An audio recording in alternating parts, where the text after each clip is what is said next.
వినియోగం కాదా ఏంది నువ్వు చేస్తూనే పనులు. మరి ఇసుక మరి నాయుడుపేటే కాదు, సోలూరుపేటే కాదు, ఇక్కడ కోట, వాకాడు, గూడూరు ప్రాంతాల్లో ఉన్న ఇసుకనంతా దోలుకుంటున్నారు. మా వాళ్ళకు కూడా కొంచెం ఏమయ్యా, నీకేం పోయింది? మా ప్రాంతంలో ఉన్నటువంటి సహజ వనరులు మాకు ఇవ్వకుండా నువ్వు ఎవరికి ఇస్తావు? వెంటనే 15 రోజుల్లో దీనిపైన స్పష్టత ఇవ్వని చంద్రబాబు నాయుడు డిమాండ్ చేస్తూ, రెండో విషయం గూడూరు ఆంధ్రప్రదేశ్ రాజకీయాల్లో చాలా విశిష్టమైన స్థానంలో ఉండేది ఒకప్పుడు. జనార్దన్ రెడ్డి బతుకున్నప్పుడు, నల్లమిరెడ్డి శ్రీనివాసులరెడ్డి బతుకున్నప్పుడు. మరి ఈ ప్రాంతంలో 2 వర్గాలు బలంగా ఉన్నాయి. రెడ్ల వర్గం, ఇంకోటి ఎస్సీల వర్గం. మరి ఈ ప్రాంతాన్ని 2 కోట వాకాన్ని 2 చేయడంలో నీ మనసులో రాజకీయ చతురత ఏందయ్యా నేను అడుగుతున్నాను. ఎందుకు చేశావు వీళ్ళని? నీకు కోట వాకాడోళ్ళు కలిసి ఉండడం నీకు ఇష్టం లేదా? ఇది నీ రాజకీయం. మనకి వాళ్ళేంటి రాజకీయం ఆపేయమా? కోటోళ్ళని తీసుకోపోయి ఒక రాష్ట్రం నెల్లూరులో వాకాడోళ్ళని తీసుకోపోయి తిరుపతిలో ఎట్టగలుపుతావయ్యా? మరి డిఎస్పీ ఆఫీస్ అంటావు, సబ్ కలెక్టర్ ఆఫీసులు ఆపేస్తావా? ఇది నువ్వు చేసింది గూడూరుకి. మరి మూడో విషయం దుగరాజపట్నం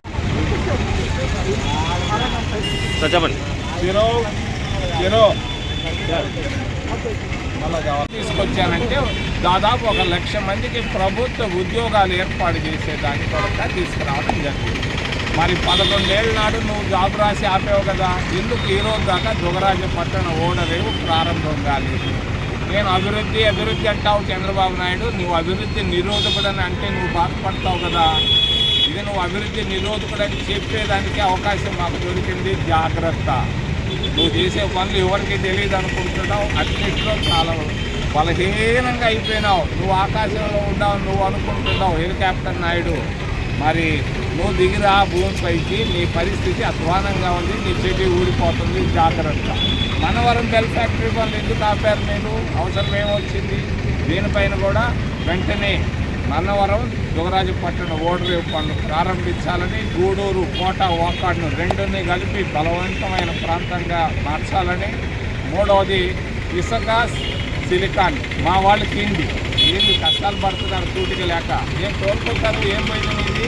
ఎన్టీ రామారావు మనవడికి ఇంకోటి ఏమయ్యా? ఎన్టీ రామారావుకి ఏం తక్కువ?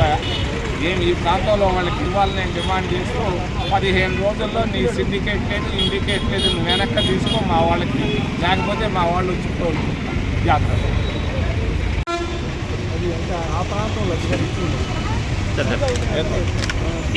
అందరికీ నమస్కారం.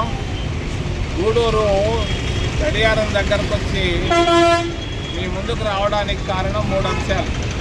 ఒకటి ఇసుక సిలికా, రెండవది గూడూరు నియోజకవర్గాన్ని బలహీనం చేయడం, గూడూరు ప్రాంతాన్ని బలహీనం చేయడం, మూడవది దుగరాజపట్నం మరి మన్నవరం బెల్ ఫ్యాక్టరీ. ఇసుక అనేది అందరికీ అవసరంగా ఉంది. సిలికా అనేది చాలా విలువగా ఉంది. మరి ఈ సిలికాని మీ బంధువుకి ఇచ్చుకున్నామని అందరూ అనుకుంటున్నారు. సిండికేట్ అయిందంట. ఎవరు ఈ సిండికేట్లో మెంబర్లు ఒకసారి చెప్తావా చంద్రబాబు నాయుడు? నేను అడుగుతున్నాను నిన్ను. ఏం హైదరాబాద్లో ఉన్న ఒక పనికి మాలినోడే తీసుకొచ్చి ఇక్కడ పెట్టకపోతే ఏమి సిలికాకి? మా వాళ్ళు చదువుకున్న వాళ్ళు చాలామంది ఉన్నారు, ఎస్సీలు ఓబీసీల్లో. వాళ్ళందరికీ ఇవ్వచ్చు కదా. మా ప్రాంతం సిరికాని నువ్వు వేరే వాళ్ళకి ఇవ్వడంలో నీ అందరి వెంటి.